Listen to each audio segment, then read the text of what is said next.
Bismillahirrahmanirrahim. Assalamualaikum warahmatullahi wabarakatuh. Alhamdulillahirabbil alamin wassalatu wassalamu ala asyrafil anbiya'i wal mursalin nabiyyina Muhammadin wa ala alihi washabihi ajma'in, amma ba'd. Hadirin hadirat jamaah salat Isya dan tarawih rahimakumullah. Dalam kesempatan tausiah yang singkat ini, saya ingin mengajak kita semua untuk merenungkan, mentadabburi Al-Quran surat Luqman ayat 12-19.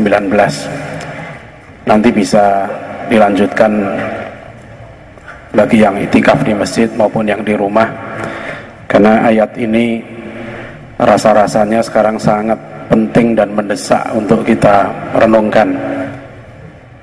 Hari-hari ini barangkali kita, saudara kita, cucu-cucu kita, anak-anak kita, teman-teman kita sedang sibuk untuk mencari sekolah. Banyak tokoh pendidikan sekarang ini yang mengkhawatirkan karena orang tua sekarang ini tidak tahu lagi tanggung jawabnya dalam mendidik anak-anaknya, sehingga sibuk mencari sekolah buat anaknya, sibuk mencari pesantren buat anaknya, tetapi tidak berpikir bahwa tanggung jawab pendidikan itu ada pada dirinya.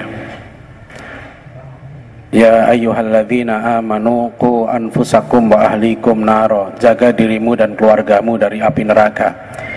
Ini ayat tentang pendidikan dalam Al-Quran yang dijelaskan oleh Ibnu Abbas radhiyallahu anhu. Maknanya addibuhum wa allimuhum.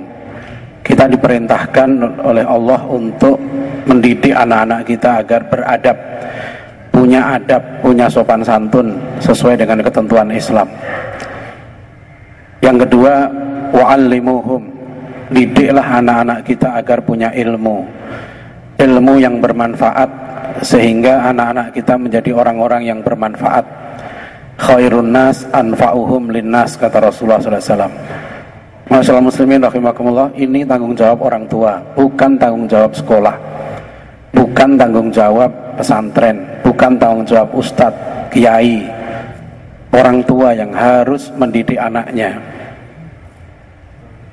Ketika seorang laki-laki mengambil alih tanggung jawab dari wali dengan qabiltu nikaha wa taswija bil mahril madhkur, itu maknanya dia telah berani melakukan akad yang berat, mitsaqan ghalidha, perjanjian yang berat kepada Allah, seperti perjanjian para nabi dengan Allah. Mitsaqan ghalidha, dia mengambil alih tanggung jawab, bukan hanya tanggung jawab memberi makan, tapi yang lebih penting tanggung jawab menjaga diri kita, keluarga kita tidak masuk neraka. Caranya bagaimana masyaallah muslimin? Dengan pendidikan. Dalam surat Luqman ayat 12-19 inilah kita diberikan contoh oleh Allah. Seorang ayah pendidik yang memberikan nasihat-nasihat yang indah kepada anaknya. Pertama, Luqman menasihati anaknya, ya bunayya la tusyrik billah, wahai anakku jangan syirik pada Allah. Syirik pada Allah, inna syirka la dzulmun azim. Syirik itu kezaliman yang besar.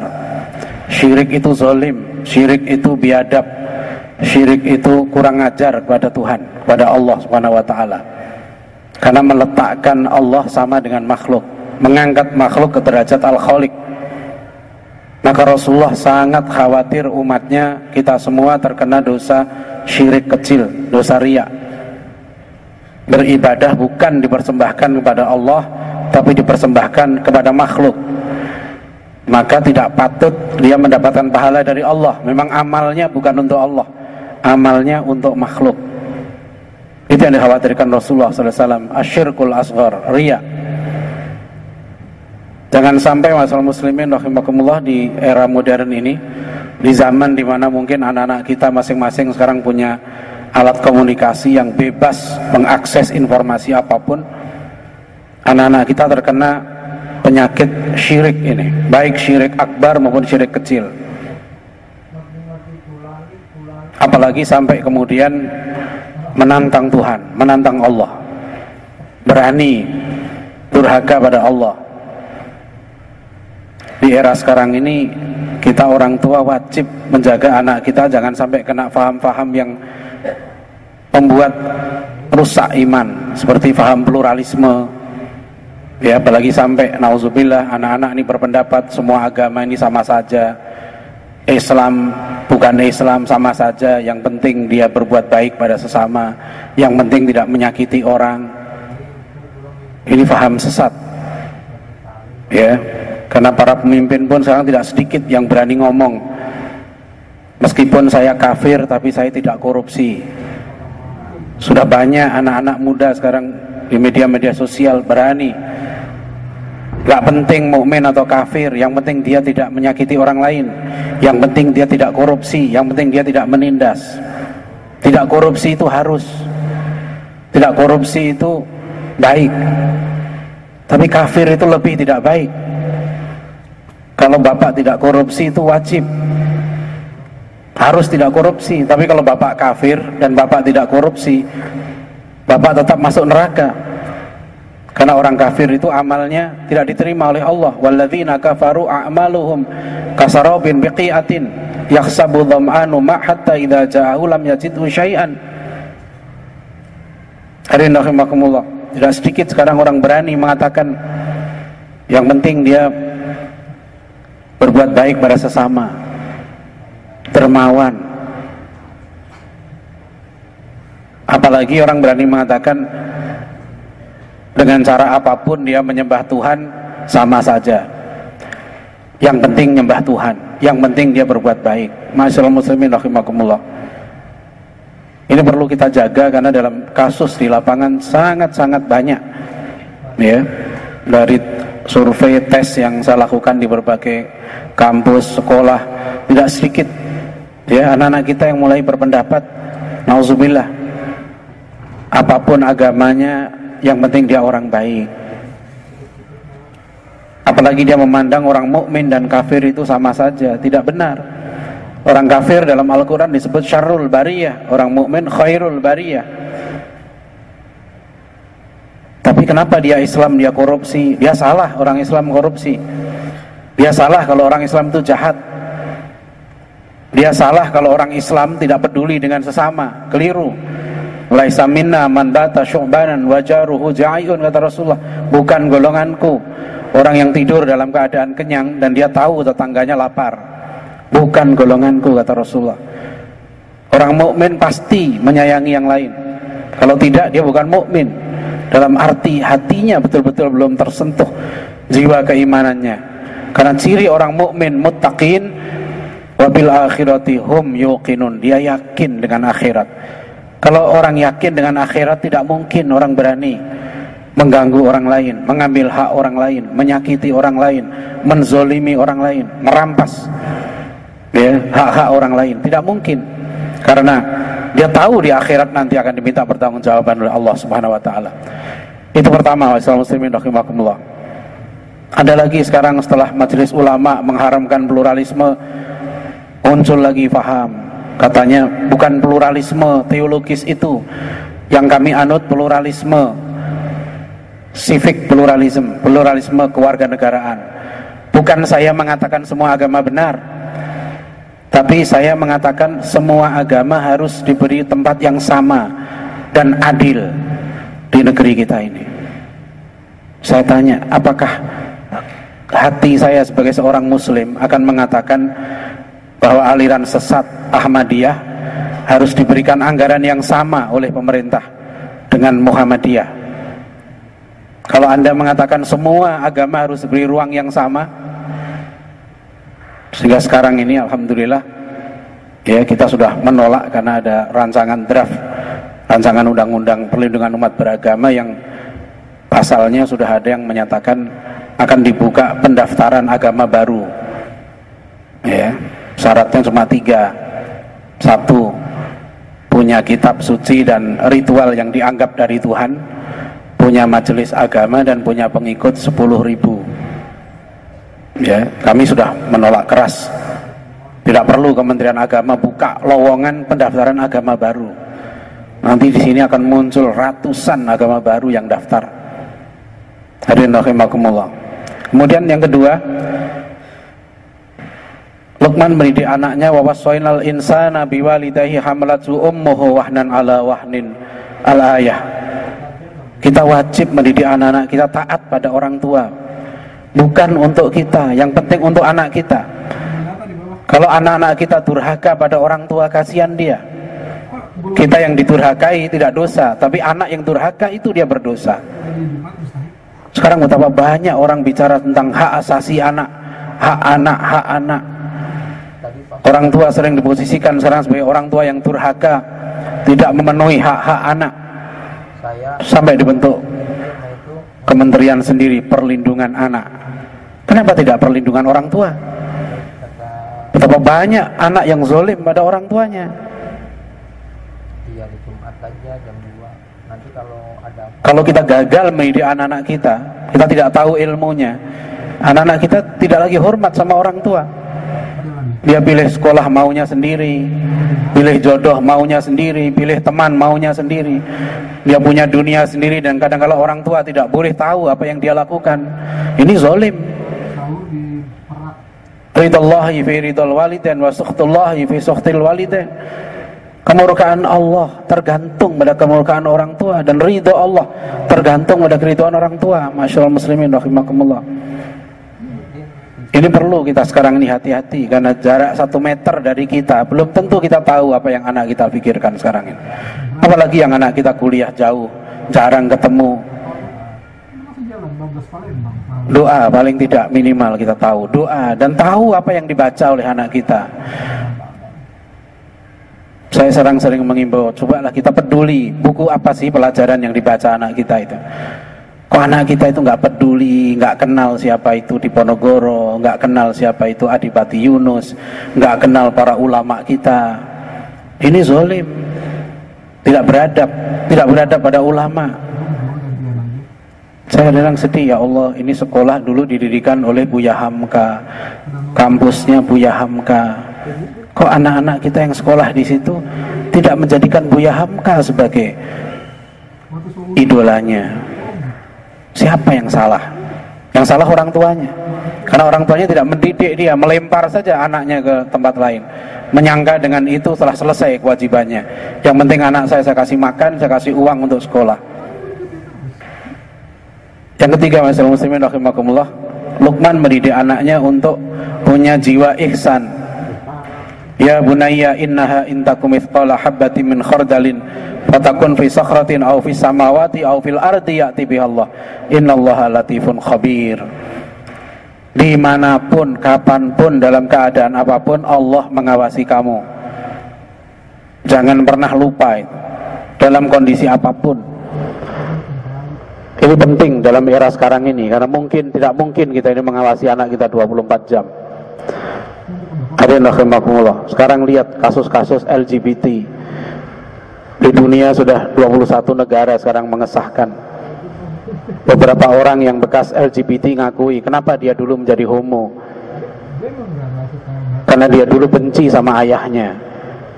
Saya pernah panel berkali-kali dengan bekas orang homo. Dia bilang, kenapa dia jadi homoseksual? Karena dulunya waktu dia SMA, dia benci dengan ayahnya. Kemudian dia main internet di kamar, akhirnya dia terkoneksi dengan komunitas-komunitas itu, dan terus terlanjut. Untuk menyembuhkan dia perlu waktu puluhan tahun, belasan tahun.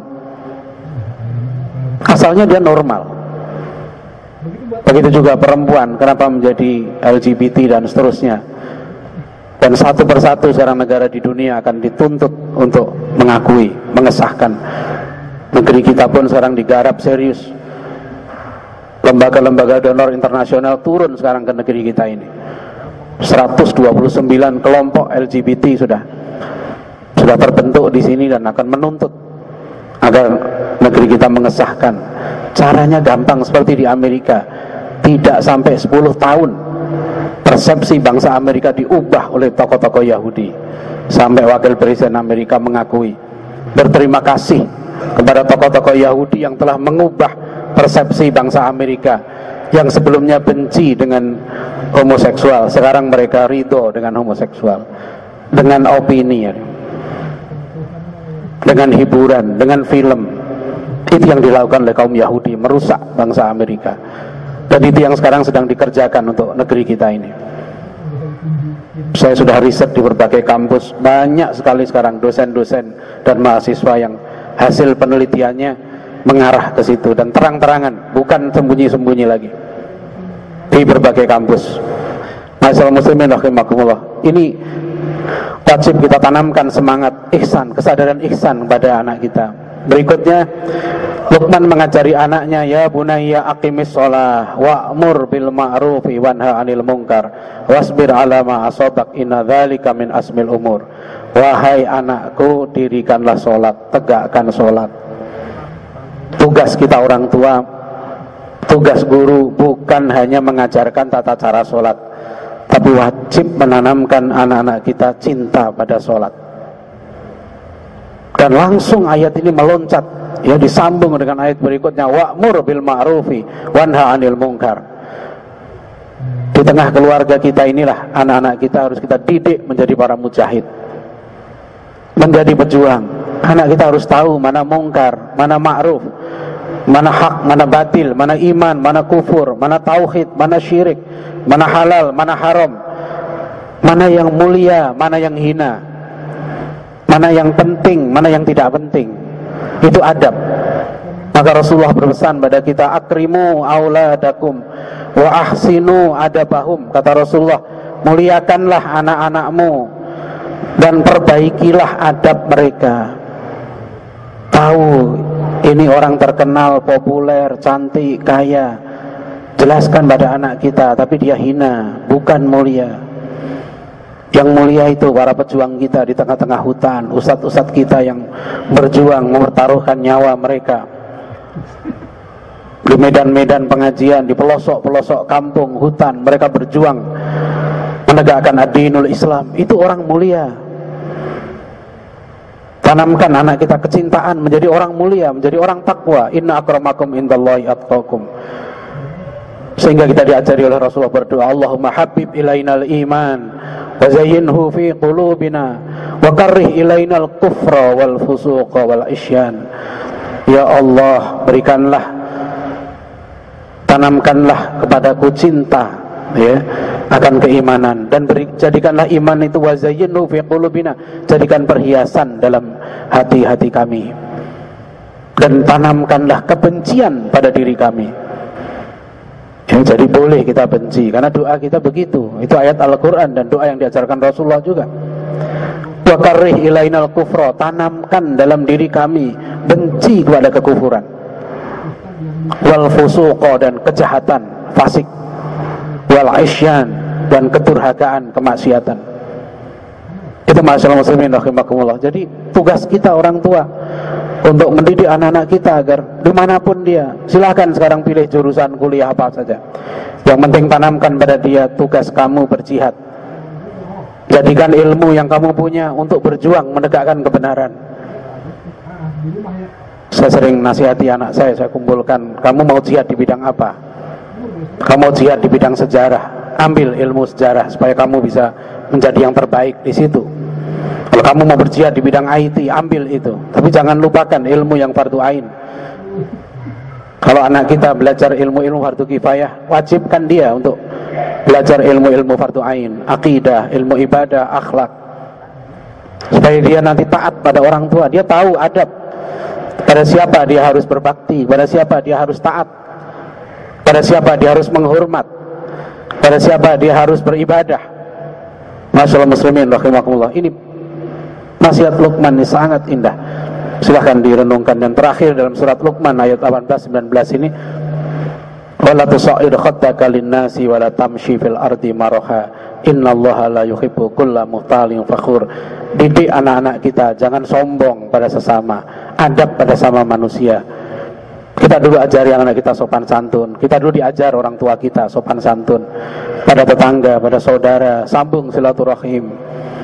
Itu tugas kita. Begitu kita mengambil alih akad mitsaqan ghalidha tadi, maka sampai hari kiamat nanti kita akan bertanggung jawab di hadapan Allah Subhanahu wa taala. Demikian dari Allah, mudah-mudahan kita bisa tunaikan kewajiban kita di akhirat, ya. Hasilnya bagaimana kita serahkan pada Allah. Bukan kita yang ngasih petunjuk pada anak kita. Mungkin kita sudah berjuang maksimal mendidik anak kita, doa tidak putus-putusnya kita panjatkan pada Allah SWT, tapi hasilnya mungkin tidak seperti yang kita kehendaki. Yakinlah insya Allah suatu ketika anak kita akan berubah. Jangan kita pernah berputus asa, apapun kondisinya, terus kita doakan. Insya Allah suatu ketika Allah yang beri petunjuk, bukan kita. Allah yang berikan hidayahnya pada anak-anak kita nanti, sehingga mereka nanti menjadi orang-orang yang bermanfaat bagi sama manusia.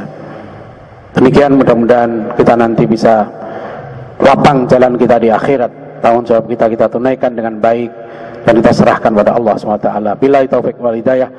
Wassalamualaikum warahmatullahi wabarakatuh.